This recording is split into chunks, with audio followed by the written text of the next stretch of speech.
Good morning. My name is Stephanie Rodenberg Lewis. I am a licensed professional counselor as well as a registered play therapist. I'm also currently a doctoral student receiving my doctorate in infant and early childhood mental health. I have been living with type 1 diabetes for 41 years, and I'm also the parent of a type 1 diabetic son. And so, if you have been following or you are subscribed to my YouTube page, you may have seen that I previously did a presentation here in the Houston area recently on type 1 and parenting and the impact on the parent child relationship. And so, today I wanted to spend a little bit more time talking about type 1D and parenting. And so, this is something that I think has been largely missed. But as we know, type 1 impacts the entire family. So it is truly a family disease. And I want to spend some time today talking about how managing type 1 impacts parenting and things that we can do and be mindful of as parents. So I do have my notes so that I can keep myself on track. So let's go ahead and get started. All right. So, as we know, type 1 is a chronic illness, right? And so, as a result, we know that there tends to be more parental anxiety and hypervigilance. And this makes sense because we are so used to watching symptoms, looking at blood sugar, managing the day to day intricacies of living with type 1. And regardless of the age of your child, there's still some hypervigilance, right? So whether your child is an adult and they allow you to just follow them on their Dexcom, or whether your child is very young and you're still doing the majority of the care. So what we know is that because parents are, constantly having to watch, that this can translate into more of a somewhat overprotective type of parenting style. And so when we think about the idea of being overprotective, I like to kind of frame that in the idea of rigidity. Okay.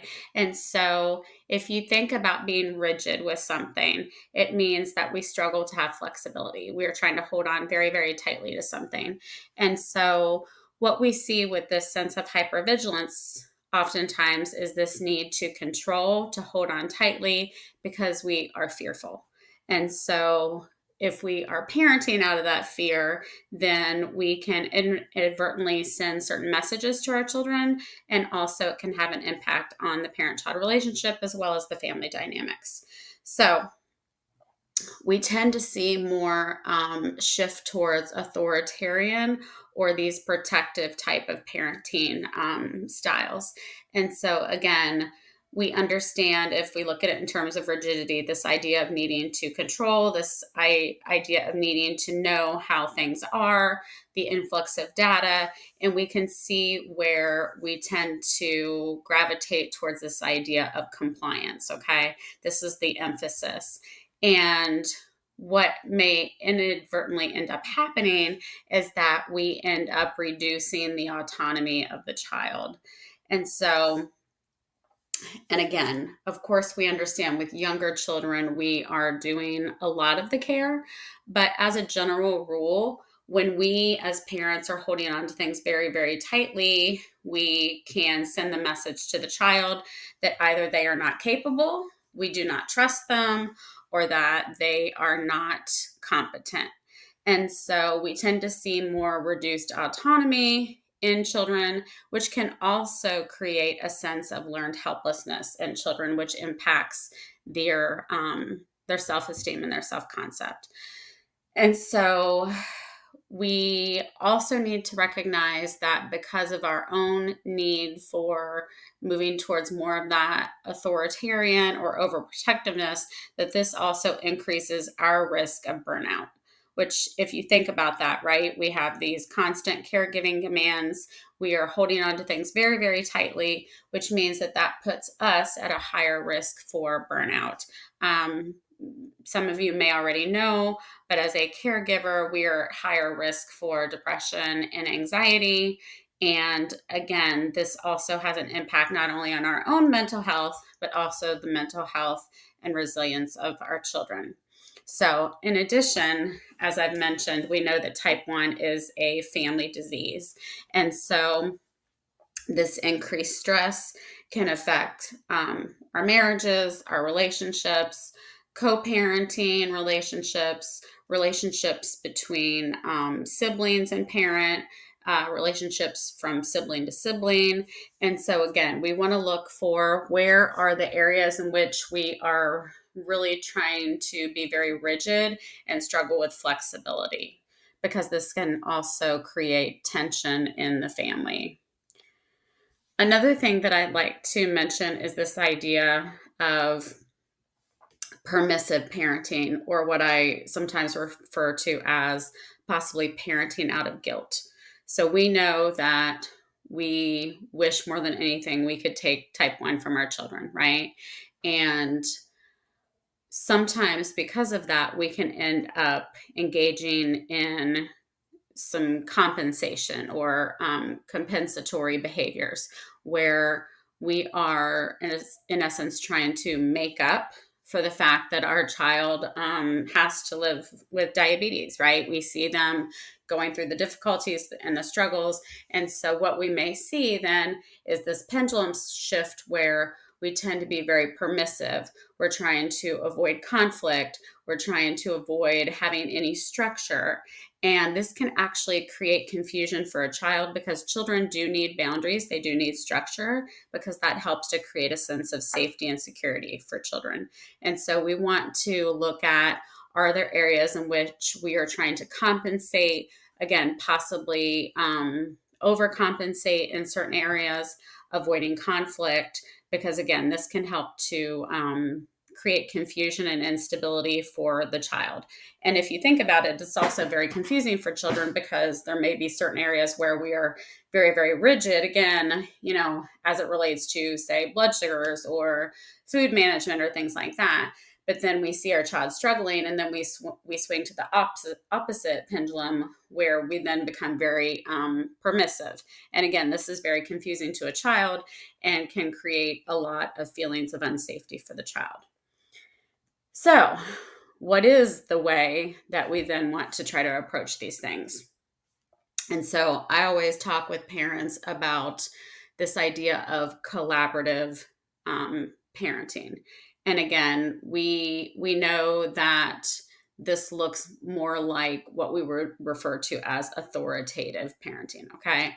Meaning that parents still create structure, but we are also highly responsive as parents, and we help to foster shared responsibility and self-efficacy in the child.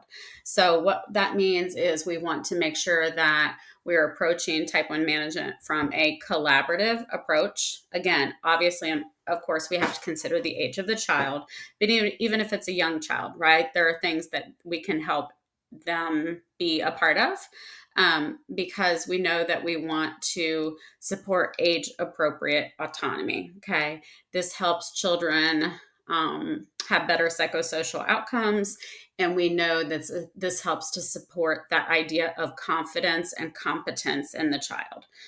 We all know that, as of right now, we need to assume that our children are going to live with type 1D for the rest of their lives. And so we want to create that idea of confidence and competence. And we do that by inviting collaboration, right? We don't ever think that we are the expert, that we know it all. By definition, type 1 is a moving target. And the truth is, we don't know it all. We have ideas and we know certain things in terms of safety and whatnot. But as much as possible, we want to allow for age appropriate collaboration. So instead of, just giving the information to the child, saying something to the effect of, I wonder what you think about that, or asking their opinion, asking them for feedback on decisions. And it doesn't mean that there, again, is no structure from the parent, but rather we are creating that sense of collaboration and empowerment with the child. So when we do this, we, again, still show that there's shared responsibility. And of course, we also know that, in the lifespan of someone with type 1, there are times that we may need to assume more control. For example, if a type 1 is experiencing burnout, that may be a time that we want to take back more of the management. But as a general rule, we want to approach things from age-appropriate collaboration. So again, looking for areas that we can collaborate, that we can approach things from a place of curiosity, because this helps to empower the child. And again, it also helps to send the message to the child that you believe they're competent to handle their care.